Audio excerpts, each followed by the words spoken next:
What is the church's commission? What's the church's mission? The study of the church's mission is called missiology. What's a witness? Where were the disciples to witness? But you'll receive power when the Holy Spirit has come upon you, and you'll be my witnesses both in Jerusalem and in all Judea and Samaria, and even to the remotest parts of the earth. What's a light? What does that light bring? For this is what the Lord has commanded us. I've made you a light for the Gentiles, that you may bring salvation to the ends of the earth. Let's look at a short-term mission trip. Short-term mission trips are as old as Jesus sending the 70. First notice a strange word. The Greek word for apostle is also a verb. We don't use it that way in English. Let's see. The Lord appointed 70 others also, and sent, or apostled them, 2 by 2, before his face into every city and place where he himself was about to go. How does this compare to many short-term mission trips today? 2 by 2. There's great wisdom in going 2 by 2, providing encouragement and protection in dangerous areas. Where he was to go. Notice that these missionaries were also sent in anticipation of Jesus' arrival into every city and place where Jesus was about to go. It was new, not old ground. Sending missionaries to repair churches and give health care is good, but it's not what these were sent on. These were pioneers. It's a big job. Pioneer missionaries have a big job. The harvest truly is great, but the laborers are few. Therefore pray the Lord of the harvest to send out laborers into his harvest. This mission prepared for Jesus' arrival. Short-term missions should prepare for Jesus' arrival in the sense of his teachings. Lambs among wolves? The dangers are quite clear. Go your way. Behold, I send you out as lambs among wolves. The world uses slander, violence, and murderous threats like wolves. Christians are supposed to be more like lambs. It's a journey of faith. Although in later missions people could carry money and changes of clothing, that wasn't the case here. Carry neither money bag, knapsack, nor sandals, and greet no one along the road. They weren't to carry money, bag, or spare sandals. Why? It was an exercise in faith. This is very different to many short-term missions today. Do we lack faith or willingness to sacrifice for the sake of the gospel? Greet no one? There was no time for idle chatter. There was a sense of urgency, focus, and drive to their mission. How many missions waste time taking in the sights and other non-mission focused pursuits? Bring peace? We notice that an offering of peace was made, which may be stated in different terms in our language. But whatever house you enter, first say peace to this house, and if a son of peace is there, your peace will rest on it. If not, it'll return to you. This greeting tested their welcome, whether the peace of the gospel might also be welcome. Stay put? They stayed where they were welcomed, not different nights in different places. This would provide a certain amount of stability, making it easier for the curious to find them, and remain in the same house, eating and drinking such things as they give.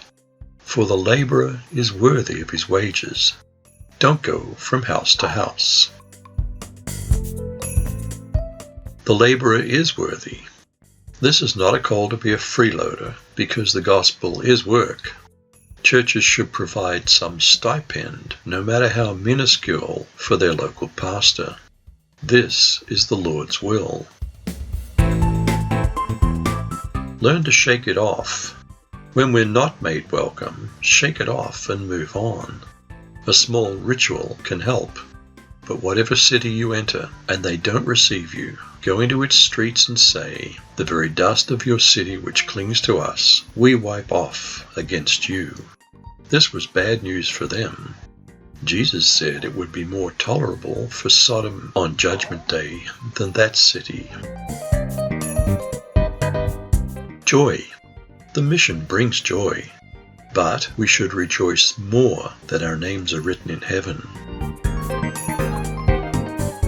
Why go?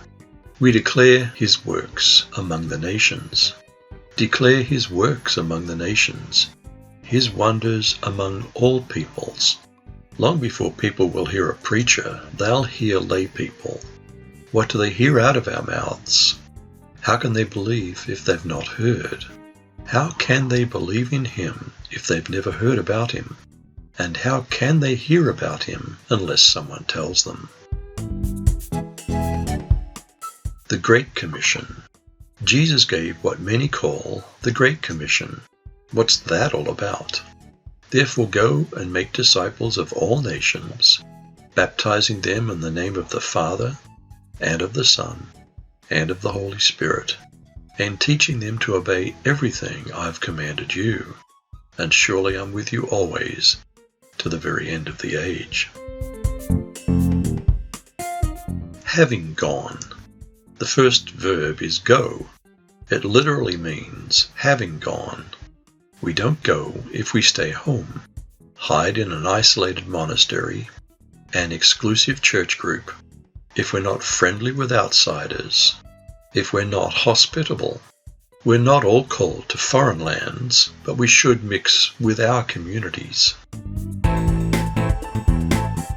Make. To make disciples means to make an effort and not just wait around. It's called outreach. That can be advertising, personal invitation, and so on. We can't be lazy Christians. We must make some kind of an effort to be involved in our communities and share Jesus' teachings. Of all nations? This means that we mix culturally. It may be a new adventure, learning new things, and developing new friendships. Don't insult their culture, language, or religion, but do be hospitable and tactfully tell them about Jesus. Baptizing? Baptizing new converts is usually the job of a church leader, but we can baptize them with our love and shower them with our friendship. Few people come to Jesus because of a pastor. Most do so because of a friend. Most churches baptize in the singular name of the three, Father, Son, and Holy Spirit, because churches with a healthy theology believe in the Trinity. Teaching them. Teaching what Augustine or Luther or Chrysostom taught is not so important as teaching what Jesus taught. Jesus takes priority. A short-term catechism or pre-baptismal teaching course is only the beginning of a Christian's lifetime of learning. It takes years to learn and understand the depths. Lifelong learning is important. I'm with you. Jesus said he would send the Comforter, but he is also with us, always. The missionary leaving is a good thing for the development of the new church. But Jesus will never leave us. I'll never leave you nor forsake you. Our commission is to be witnesses to the ends of the earth. The first missionaries went 2 by 2 to prepare the way for Jesus to come. We shouldn't be merely swapping sheep between churches, but looking for lost sheep. The disciples were to make disciples, baptize, and teach them what Jesus had commanded.